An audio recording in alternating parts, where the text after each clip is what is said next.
Notre société a vu émerger au cours de ces 20 dernières années une foule de phénomènes religieux, cela même au sein des grandes églises traditionnelles. Sommes-nous en face d'un réveil de Dieu, d'une faillite des grandes religions ou d'un succédané de la foi? Il est souvent difficile dans cette jungle extrêmement touffue de discerner le vrai du faux, ce qui est nouveau et ce qui n'est qu'un simple retour à l'ancien. À vous de juger en voyant ce reportage réalisé par Jean Charbonneau. Père Saint, aujourd'hui, nous te présentons ton enfant, Denis, qui est malade. Nous venons à toi en toute confiance, parce qu'il t'a aidé, toi, en aidant ses frères. Il a été travailler sur les fermes pour aider plus qu'il ne pouvait, sentant sa fatigue, sa douleur. Il l'a fait quand même, parce qu'il aimait. Viens, Père, par la puissance de ton amour, refaire à neuf toutes les cellules du corps de Denis, spécialement son poumon. Refais-le tout neuf, tout vivant, pour qu'il puisse continuer à devenir un parfait fils de Dieu au service de ses frères. Amen. Amen.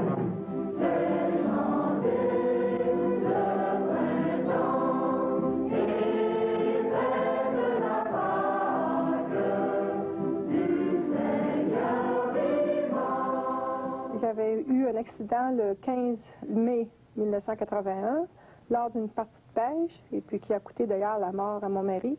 Et puis moi, j'avais été trouvée 4 jours après, gelée dans le bois de la rivière aux Sables, au Saguenay. Alors, on m'avait transporté à Chicoutimi, on devait m'amputer le soir même, mais ils avaient été incapables, parce que j'ai pas pu subir la tension artérielle à chuter. On a dû m'envoyer aux soins intensifs, et puis on m'a dit, c'est fini. Simone Dupont était professeure de technique infirmière, mère de 3 garçons. Elle habite en banlieue de Montréal. Elle affirme avoir été guérie miraculeusement il y a 2 ans, le jour de la fête de l'Assomption. Quelques mois après son accident, en 1981, elle attend l'amputation rendue nécessaire. Je suis partie, pareil, avec ma voiture, une camionnette. Je suis partie au lac Trois-Saumons parce que des gens m'avaient dit, il y a un prêtre qui prêche, puis j'avais dit, coucher dans un lit, puis attendre d'être amputé ou bien aller entendre prêcher l'Évangile. C'est pas plus pour moi. S'il arrive quelque chose, je demanderai une ambulance qui me ramène à Montréal. Alors, je suis partie sans autorisation et j'ai conduit ma voiture sans permis non plus, sans droit, puisque j'étais incapable, pas tellement en position. J'ai pris 10 heures de hâte me rendre.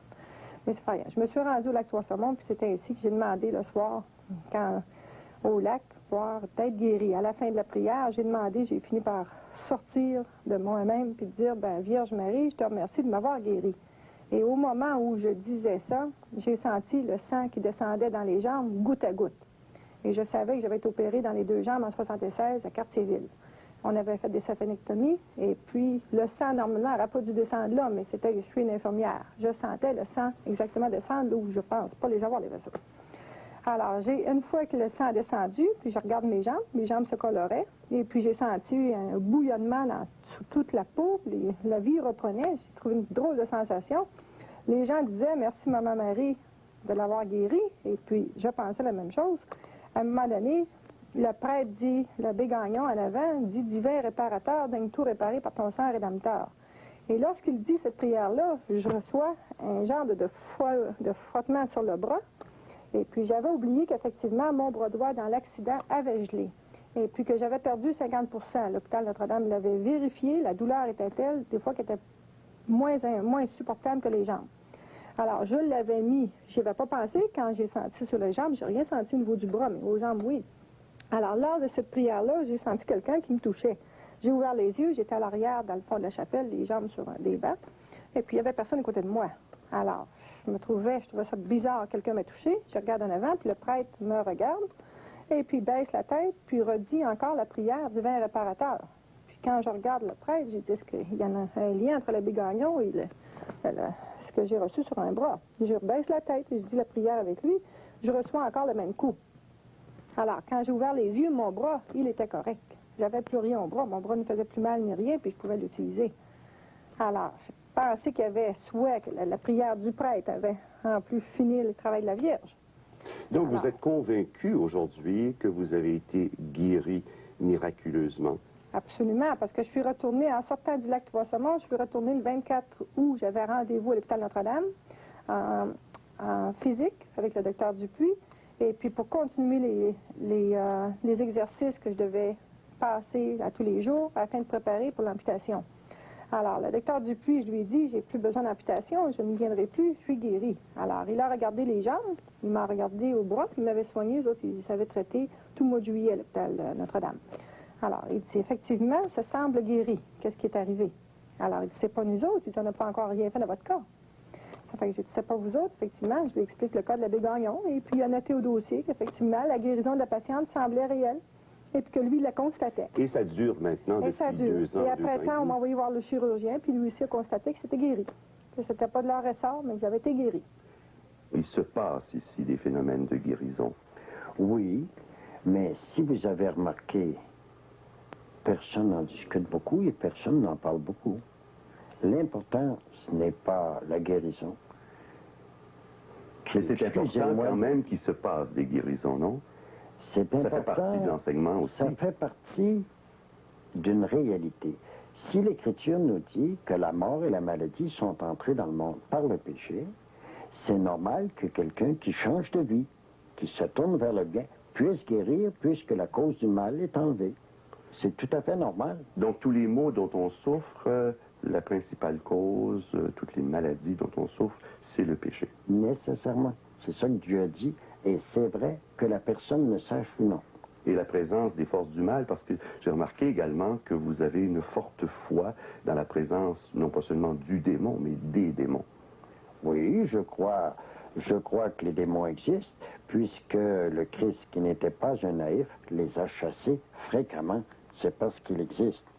Et je crois que si les démons existaient dans ce temps-là, ils continuent à travailler encore contre le royaume de Dieu jusqu'à ce que ce soit terminé. C'est fréquent, selon vous, de nos jours, des gens qui sont possédés par le démon? Je crois qu'on ne peut pas dire que les gens possédés, c'est fréquent. On ne peut pas dire ça. Il ne faut pas voir le démon partout et en arrière de n'importe quel dérangement mental ou psychologique. Il ne faut pas voir le démon partout. Il y a bien d'autres raisons. Mais selon vous, il en existe. Des Il en possédés. existe certainement. Ça vous est arrivé déjà de pratiquer l'exorcisme? Ah oui, ça m'est arrivé plusieurs fois. Et je dois vous dire, chose curieuse, on en a eu plus dans les débuts que maintenant. Il y a maintenant, dans une été, on peut en avoir seulement un cas dans l'été. Tandis qu'on en a eu dans beaucoup plus que ça au début. Est-ce que le fait que vous croyez aussi fortement, d'une certaine façon, aux démons, ne fait pas peur aussi un peu? Est-ce que les gens... Non? On leur en parle pas. Non, il n'est pas question de faire peur aux gens avec ça. Il y en avait dans le temps de Jésus, énormément. Et puis c'est encore la même chose aujourd'hui, c'est exactement la même chose qui se passe aujourd'hui. On ne peut pas dire que dans ce temps-là, il y en avait, puis aujourd'hui, il ne devrait plus en avoir. Il n'y a plus de ça, ça c'est du passé. C'est la même chose qu'on vit aujourd'hui. Le lac Trois-Saumons, dans le comté de Lillet, est situé à une centaine de kilomètres de la ville de Québec. L'abbé Laurent Gagnon y crée en 1974 un centre de ressourcement spirituel. Laurent Gagnon est prêtre du diocèse de Sainte-Anne-de-la-Pocatière. Il a été professeur, aumônier d'œuvres diocésaines et aumônier national de la jeunesse rurale catholique. Il a été également missionnaire en Amérique centrale une quinzaine d'années, principalement au Guatemala. Les sous-développés, dira-t-il, lui ont appris comment prêcher l'Évangile, qu'il lui fallait d'abord en faire des disciples avant de penser à les amener à la messe. Ici, je n'ai rien commencé. Tout a commencé seul. C'était, pendant que j'étais au Guatemala, des anciennes dirigées qui m'avaient demandé qu'on passe 2 ou 3 jours ensemble pour parler d'évangile, de foi, de spirituel. Et je leur ai demandé de venir pour 10 jours pour faire un travail sérieux. Ils étaient 12. Est-ce que c'est symbolique le fait qu'ils étaient 12 la première année? Et ça me plaît, qu'ils soient 12. J'étais pas voulu, ils étaient 5 ou 6. Puis dans l'année, ça en est ajouté d'autres. Ils étaient 12, sur le bord d'un lac, dans les montagnes. Et ensuite, l'année suivante, il voulait revenir, il en amenait d'autres. On était 32. La troisième année, il y en avait 110. Et c'est seulement la troisième année que je me suis aperçu qu'il y avait quelque chose de commencé. Les besoins de l'œuvre grandissant, les gens qui voulaient venir assister aux conférences, venir assister aux sessions, n'ayant pas de place à les recevoir, à chacune des sessions, ils agrandissaient. Ils bâtissaient une petite bâtisse que vous avez tout près du lac. Et à chacune des années, il y a eu une construction pour agrandir, jusqu'à l'an dernier, ou il y a 2 ans, où ça a été à peu près là, terminé. Vous êtes comptable du centre du lac Trois-Saumons. Comment on arrive à financer des édifices comme ceux-ci? Ça, c'est la partie qui, au plan humain, est à peu près inexplicable. Et vous êtes comptable? Et je suis un comptable agréé, c'est ma profession, je le pratique en dehors de mes heures de recherche. C'est aucune des constructions n'a été faite sans être payée au fur et à mesure, par des dons simplement qui ont été reçus ici par l'œuvre et qui provenaient des gens qui y avaient assisté. Si vous croyez vraiment, quand le Christ dit « demandez et vous recevrez », vous savez que vous allez recevoir. Vous le savez. Et il veut tellement qu'on le croit qu'il nous a dit « quand vous demandez quelque chose, croyez que vous l'avez déjà obtenu et vous l'obtiendrez ». Ça, c'est une des paroles les plus merveilleuses de l'Évangile. Quand vous demandez quelque chose, croyez que vous l'avez déjà reçu et vous l'obtiendrez. Occupez-vous pas du temps entre les deux. Vous l'obtiendrez. Alors déjà, vous pouvez remercier tout de suite. Si vous y croyez, vous remerciez tout de suite et vous êtes certain que la chose va se réaliser. Ça, c'est merveilleux. Comment sont organisées ces sessions que vous avez au cours de l'année? Les sessions, elles fonctionnent du début de mai jusqu'au 15 novembre. Les grandes sessions sont de 9 jours. Le programme est toujours le même. Il y a une conférence l'avant-midi, une conférence d'1 heure l'après-midi, une autre conférence le soir qui est suivie de la messe. Et nous terminons par le chapelet à la grotte. Et quand vous me donnez comme ça le programme, 3 conférences, la messe et la récitation du chapelet, est-ce que ça ressemble pas beaucoup à ce qu'on a connu autrefois comme retraite fermée? C'est un genre de retraite fermée ici? Un genre de retraite fermée, exactement comme autrefois, non, parce que les moments de silence sont réservés à l'initiative privée, parce qu'il y a toujours des anciens et des nouveaux dans la session. Alors les gens ont besoin de causer ensemble, parce que les anciens peuvent expliquer, ils ont plus d'expérience, ou ils étaient dans un pétrin, ils en sont sortis, ils peuvent dire à un autre, fais-toi-en pas, moi j'en suis sorti, tu vas en sortir.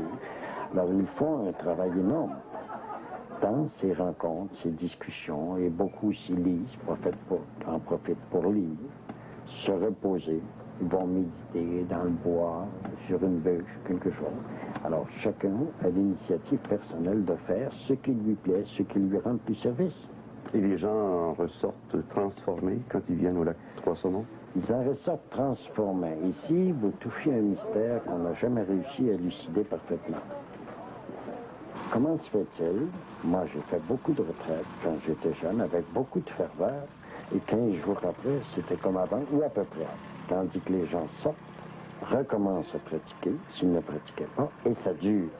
Moi, je ne comprenais pas, en comparant ce qu'on faisait, nous, avec des retraites de 8 jours en silence.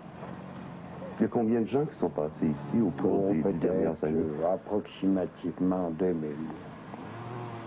Et tous ces gens-là sont retombés dans le droit chemin.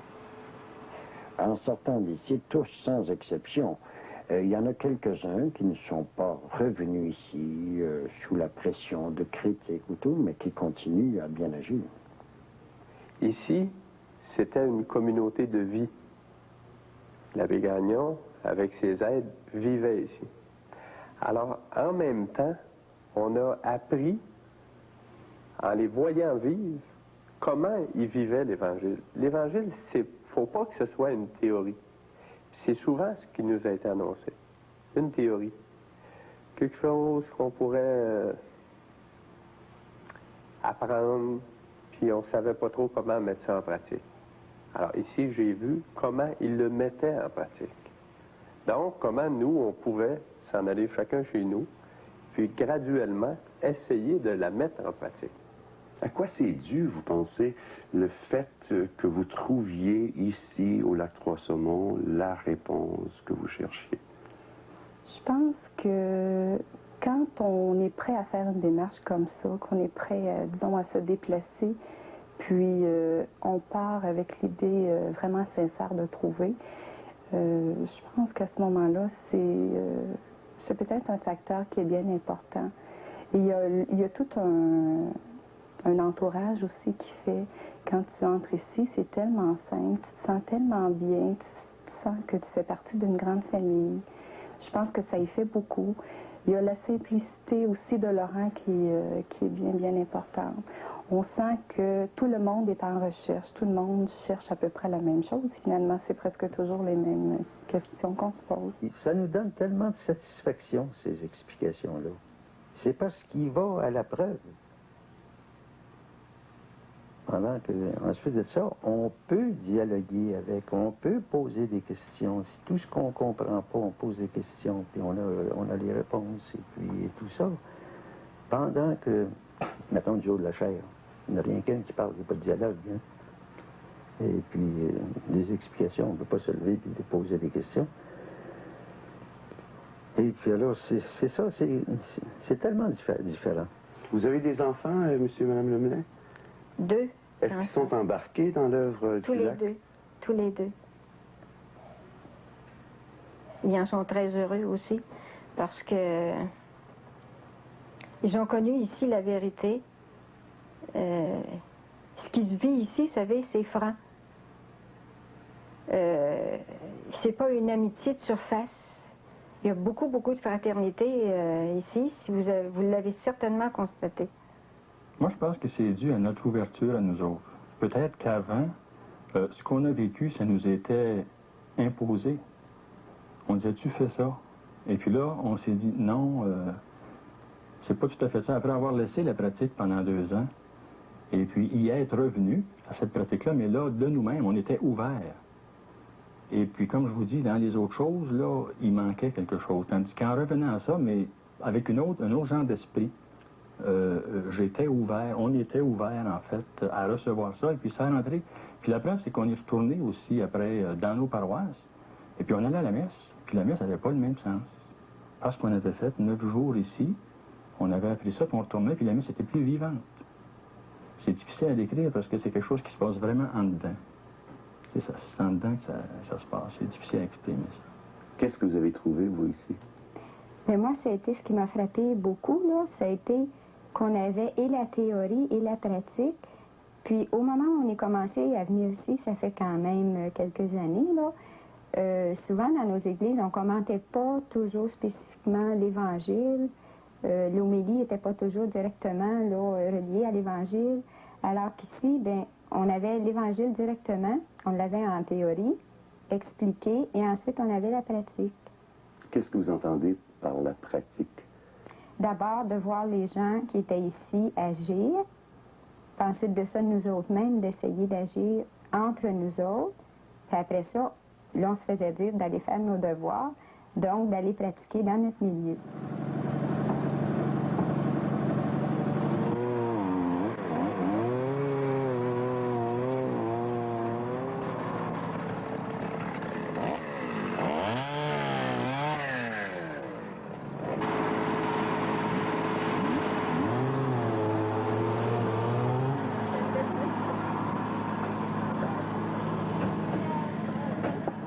L'œuvre a décidé aussi d'acquérir une douzaine de fermes à travers le Québec. Est-ce que c'est dans le prolongement d'un engagement évangélique de foi que ça s'est produit? Oui, c'est une façon. Si on veut apprendre à vivre l'Évangile, il faut apprendre à la pratiquer. Et dans cette œuvre-là, du projet des fermes, nous avons l'occasion d'aller travailler bénévolement, tout le monde travaille bénévolement, pour aider d'autres gens, sans espoir de retour immédiat, comme nous avons tous l'habitude de faire dans nos travaux journaliers, c'est-à-dire travailler contre rémunération. Alors, à cette occasion, avec ce projet de ferme, ça permet à tout le monde de travailler et de se dévouer pour les autres. Il reste que ces 12 fermes-là, c'est un actif d'1 million. Au moins. Cet argent-là, vous le prenez où? C'est l'autre partie, et comme je vous disais tout à l'heure, que j'ai de la difficulté un peu à comprendre au plan comptable. Ce projet-là a été lancé au début de décembre 82. Les fermes ont été acquises entre le 8 décembre, qui était la date de la fête de l'Immaculée Conception, et le 30 avril. Et déjà au 1er mai, tout ce qui avait été acquis était payé. Qu'est-ce qui vous a poussé à vous embarquer d'un projet pareil? Je vais vous dire, j'avais eu l'intention, et le gouvernement canadien était prêt à nous appuyer, de faire ça au Guatemala. Mais à la dernière minute, celui qui devait vendre une immense propriété pour la culture a décidé de ne pas vendre. Alors, ce projet-là m'est revenu au Canada. Quand des gens m'ont offert de l'argent pour un projet quelconque, as-tu quelque chose à faire? Et le projet de ça m'est revenu. Et c'est comme ça qu'est parti le programme des terres. Quel est le but d'acquérir ainsi des terres? Le but, lorsque nous sommes en période de récession économique, beaucoup de gens ne travaillent pas. Alors, il y a moyen de les occuper. Et ce qui est juste, les fruits sont répartis entre ceux qui viennent travailler sur la terre. Et il y a déjà le permanent sur la terre, le résident, qui lui doit vivre de la terre. Alors, le reste est réparti en priorité à ceux qui sont venus travailler. Il en reste pour bien d'autres qui ont besoin. C'est justement une grosse question que je me suis posée, ça, à savoir si je venais ici parce que je n'avais pas d'emploi ou si je venais ici dans un but de cheminement de foi. Puis je me suis posé un petit bout de temps, puis j'ai eu justement une réponse dans l'Évangile, que j'ai senti que c'était vraiment pour moi, puis j'y suis venu. Quelle est cette réponse? Alors, je cherchais un emploi, puis ça ne débouchait pas, ça faisait 9 mois que je cherchais. Puis, à un moment donné, j'ai été au lac. La première lecture de l'Évangile qu'il y avait, c'était « Et l'Esprit Saint empêchait les apôtres d'accomplir telle chose, d'aller à telle place, de faire leur volonté. » Bon, j'ai dit, si j'ai un bout de foi, il faudrait bien que je l'applique à ça, parce que j'étais au courant des projets des fermes ici. Si c'est pas un message pour moi, je comprendrai jamais. Je suis venu. Est-ce que c'est pas prendre de gros risques en pleine crise économique comme ça, d'entreprendre d'exploiter une douzaine de fermes au Québec? Et surtout avec des gens, dans la plupart des cas, sans expérience. C'est-à-dire, le risque, il y a moins de risques quand c'est payé d'avance, en partant, alors, dans une souscription. Et puis, avec tellement de bénévolat qui s'accompagnent à ça, hein, chacun y met sa part. Et c'est tous des gens de bonne volonté qui veulent agir ensemble. Alors, ça emmène un roulement assez facile. Pour ça, il s'agit d'essayer de créer, sans l'imposer, bien sûr, essayer de créer une certaine unité d'action.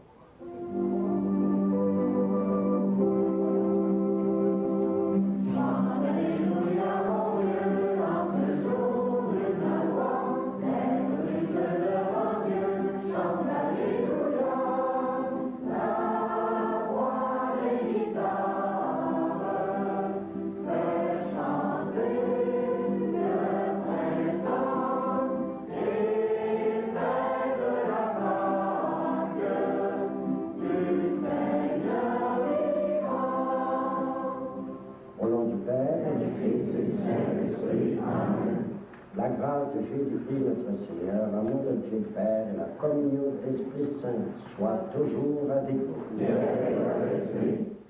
Comment vous sentez-vous à l'intérieur de ce qu'on pourrait appeler l'Église chrétienne ou catholique universelle? Moi, je trouve que, pour moi, l'Église, c'est un grand chantier. Chacun a quelque chose à faire. C'est pas la même chose, mais chacun et chacune a quelque chose pour faire grandir le royaume. Le Christ est venu nous le donner, nous l'annoncer. Alors c'est à nous de déployer nos forces pour que réellement ce royaume-là s'établisse. Maintenant, ce que je regrette aussi, c'est que à l'intérieur ou encore avec les autres, c'est cette division, c'est cette recherche ou encore cette critique de ce que les uns et les autres font, au lieu de faire grandir ensemble le royaume du Christ sur la terre. Ce que vous vivez présentement, est-ce que vous trouvez que c'est cela l'avenir qu'auraient ou qu'auront les églises en l'an 2000 et même après? Ben, on entendait dans un texte de Saint Paul qui dit qu'il n'y aura pas de grec, il n'y aura pas de gentil, il n'y aura pas de distinction. Je pense que l'amour aura fondu, aura vraiment rapproché tout le monde. Alors je pense que c'est ça. C'est pas autre chose. C'est ce que le Christ a demandé ou enseigné. Alors je me dis, moi, c'est ce qu'il nous demande. Puis beaucoup d'ailleurs, actuellement, on voit des grands mouvements d'amour partout. Et c'est ce à quoi on doit arriver. Comment vous inscrivez-vous à l'intérieur de ce qu'on pourrait appeler l'Église universelle? Dans l'Église universelle, c'est très facile à situer parce que le centre de l'Église, c'est certainement la charité. C'est par amour que Dieu est venu sur la terre et il nous a dit, je vous apporte un commandement nouveau, aimez-vous comme je vous ai aimé. L'amour et la justice sont au centre de toute la vie chrétienne. Donc, nous sommes au centre de l'Église. Comme Sainte Thérèse d'Enfant Jésus qui disait, avec l'amour, moi, je me situe au centre de l'Église. Et l'expérience que vous vivez ici, est-ce que vous croyez que c'est cela que l'Église devrait faire? Je ne saurais pas dire, je n'ai pas de conseil à donner d'ailleurs aux évêques, mais je crois que c'est une formule qui est facilement applicable. Et je connais un diocèse où ils sont venus voir l'expérience et ils ont l'intention de réaliser quelque chose de semblable. Quel serait ce diocèse? Je ne voudrais pas être indiscret puisque le projet n'est pas suffisamment avancé et ils ont demandé de l'aide de gens qui viennent ici pour les aider. Beaucoup de gens viennent de différents diocèses. Ça vient de tous les diocèses du Québec. Et même du Nouveau-Brunswick. Nouveau-Brunswick. Comment êtes-vous perçu par ce qu'on pourrait appeler l'Église institutionnelle ou comment êtes-vous vous-même perçu dans votre propre diocèse? Je ne saurais pas vous dire vraiment, parce qu'on ne me l'a pas dit. Vous savez, quand Isaïe annonçait le Christ, il disait, il ne jugera pas sur les apparences, il ne se prononcera pas sur des vous-dire. Alors, mais fondamentalement, je ne peux donc pas vous donner quelle opinion ils ont, parce que je ne la sais pas, ils ne me l'ont pas dit. Mais je crois que fondamentalement, il n'y a aucune différence. Le seul ordre que le Christ a donné à ses apôtres, c'est d'aller porter l'Évangile. Et le Concile redit que le premier devoir des évêques, c'est de prêcher l'Évangile. C'est ce que nous faisons. Je suis absolument persuadé qu'il n'y a fondamentalement aucune divergence. Mais est-ce que vous arrive parfois d'entendre des critiques ou certaines méfiances ou... Bien, j'entends des choses, mais ce sont des entendus dire. Je ne sais pas si ce sont réellement des choses ou que les évêques ont dites ou d'autres autorités. Je n'en sais rien, je ne peux pas me fier là-dessus.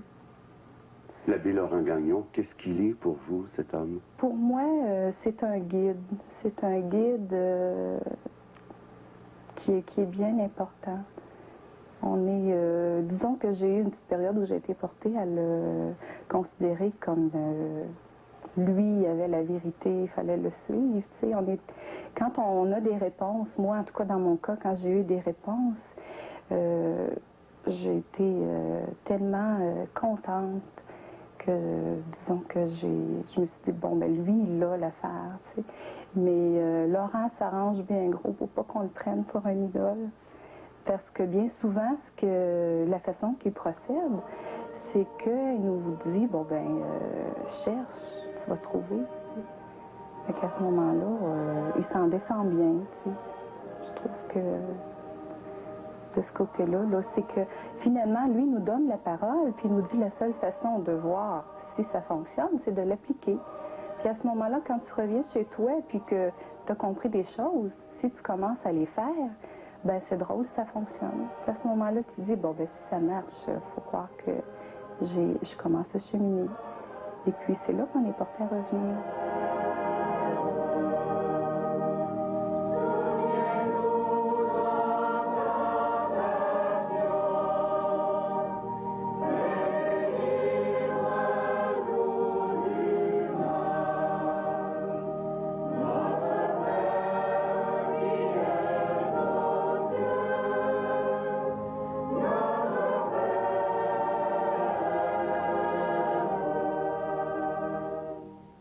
La semaine prochaine, nous vous présenterons un premier dossier sur l'histoire religieuse de la ville de Québec. Ce dossier est une réalisation de Roger Barbeau avec la collaboration de notre amie Mireille Lanctot, décédée accidentellement le 3 janvier dernier. Nous sommes heureux de vous présenter ce dossier. C'est pour nous l'occasion de prolonger, de faire durer l'intelligence, le dynamisme et la vitalité de Mireille. D'ici dimanche prochain, à tous et à toutes, une bonne semaine.